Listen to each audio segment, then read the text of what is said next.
আজকে রান্না করেছিলাম আলু দিয়ে গরুর মাংসের ঝোল আর সাথে ছিল ফুলকো ফুলকো চিতই পিঠা, যেটা আমার বাসার সবার অনেক বেশি পছন্দের। সবসময় মাংস রান্না করলেই দেখা যায় যে কোনো একটা পিঠা আমার তৈরি করতে হয়, কারণ সবাই পিঠা অনেক বেশি পছন্দ করে। তাই আজকে তৈরি করেছিলাম চিতই পিঠা। আর এরকম ফুলকো ফুলকো চিতই পিঠা কিভাবে তৈরি করবেন সে সব কিছু নিয়েই থাকছে আজকের ভিডিও। আশা করছি আপনাদের অনেক বেশি ভালো লাগবে। তো আমি এখানে প্রথমে মাংসটা রান্না করে নিব, তাই এখানে একটু ছোট ছোট করে আমি মাংসগুলো কেটে ধুয়ে নিয়েছি। এখন একটু বেশি পরিমাণে পেঁয়াজ কুচি দিয়ে দিচ্ছি। পেঁয়াজের পরিমাণ একটু বেশি দিলে ঝোলটা অনেক বেশি ঘন হয়।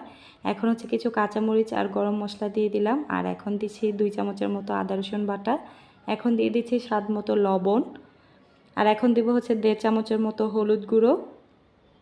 এবারে দিয়ে দিচ্ছি লাল মরিচের গুঁড়ো। এখানে আমি প্রায় 3 চামচের মতো মরিচ গুঁড়ো দিলাম। তো সবশেষে আমি দিয়ে দিচ্ছি পরিমাণ মতো তেল দিয়ে বেশ ভালো করে মশলার সাথে মাংসগুলোকে মেখে নিব। ভালো করে একটু মেখে নিতে হবে যেন প্রত্যেকটা মাংসের গায়ে মশলাগুলো লেগে যায়। এই তো আমার মাখা কমপ্লিট। এবারে আমি চুলায় এটাকে বসিয়ে দিলাম। বসিয়ে তারপর একটু ভালো করে আমি নেড়ে মিক্স করে দিচ্ছি। আর চুলার আঁচটা মিডিয়ামে রেখে বেশ অনেকক্ষণ আমি এটাকে কষিয়ে নিব। আর মাংস যত বেশি কষানো হয় ততই কিন্তু টেস্ট ভালো আসে। তো এটাকে ঢেকে এবারে ভালো করে কষিয়ে নিচ্ছি। আর এদিকে আমি কিছু চাল ভিজিয়ে রেখেছিলাম।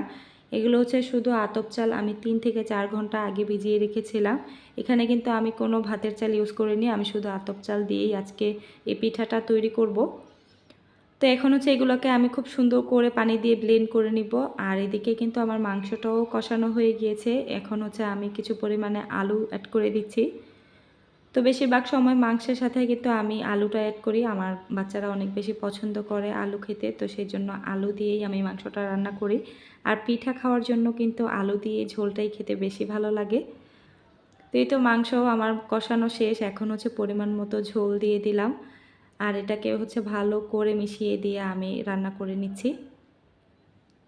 তো এই তো আমার মাংসটা কিন্তু মোটামুটি রান্না হয়ে গিয়েছে। নামানোর আগে আমি জিরা গুঁড়ি দিয়ে দিলাম। তো এবারে আর 3 থেকে 4 মিনিটের মতো জাল করে তারপর আমার মাংসটা নামিয়ে নিব। তারপর আমি পিঠাগুলো তৈরি করে নিব। তো আর 3 থেকে 4 মিনিট রান্না করলেই কিন্তু আমার মাংস রান্না কমপ্লিট। এই তো আমার মাংস রান্না কমপ্লিট। মাংসটা নামিয়ে এবারে আমি পিঠাগুলো তৈরি করে নিব। আমি চালগুলো কিন্তু একদম সুন্দর মতো ব্লেন্ড করে নিয়েছি। চালগুলোকে পানি দিয়ে সুন্দর করে ব্লেন্ড করে নিয়েছি। আর চালের ঘনত্বটা কিন্তু এরকমটাই হবে। এখন আমি স্বাদ মতো লবণ দিয়ে দিচ্ছি।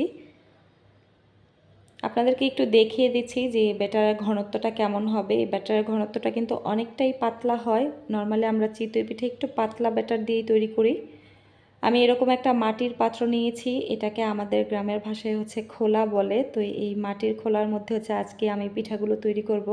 আর এই মাটির খোলার মধ্যেই কিন্তু চিতই পিঠাগুলো অনেক সুন্দর হয় আর খুবই পারফেক্ট হয়। আর এই চিতই পিঠা তৈরির ক্ষেত্রে কিন্তু চুলার আঁচটা অনেক বেশি খেয়াল রাখতে হয়। চুলার আঁচটা কিন্তু মিডিয়ামের চেয়ে একটু কম রাখতে হয়, তাহলে পিঠাগুলো একদমই পারফেক্ট হয়। চুলার আঁচ কোনোভাবেই বাড়ানো যাবে না, তাহলে পিঠাগুলো পারফেক্ট হবে না। আর এক একটা বেচের পিঠা তৈরি করতে আপনার 2 থেকে 3 মিনিট সময় লাগবে। এরকম আঁচে আপনি পিঠাটা তৈরি করতে হবে। একদমই লো আঁচেও রাখবেন না, আবার একদম মিডিয়াম আঁচেও না। মিডিয়াম থেকে একটু কম আঁচে তারপর পিঠাগুলো তৈরি করতে হয়। আমার পিঠাগুলো কিন্তু খুবই সুন্দর এবং খুবই পারফেক্ট হয়েছে, একদম ফুলকো ফুলকো হয়েছে। আর আমি সবসময় এরকম আতপ চাল দিয়ে এই পিঠা তৈরি করি। অনেকে আতপ চালের সাথে ভাতের চালটাও অ্যাড করে, তবে ভাতের চালটা অ্যাড করলে পিঠাটা আরও একটু নরম হয়। আমার কাছে এই নরম পিঠাটা খেতে একদমই ভালো লাগে না। আমার নিচের অংশে একটু ক্রিস্পিনেসটা থাকে, ওই পিঠাটাই খেতে বেশি ভালো লাগে। আর এই তো আমার প্রত্যেকটা পিঠার নিচের অংশটাও কিন্তু একদম পারফেক্ট হয়েছে, একদমই পুড়ে যায়নি। প্রত্যেকটা পিঠাই একদম পারফেক্ট হয়েছে। তো এভাবে করে আমি সবগুলো পিঠাই একে একে বানিয়ে নিচ্ছি। আর আপনারা চাইলে এটার সাথে ভাতের চাল অ্যাড করতে পারেন। আমার কাছে একটু ক্রিস্পিটাই ভালো লাগে পিঠা, তাই আমি সবসময় এরকম আতপ চালটা দিয়েই পিঠাগুলো তৈরি করি। তো এখন সবগুলো পিঠাই আমি একে একে তৈরি করে নিচ্ছি।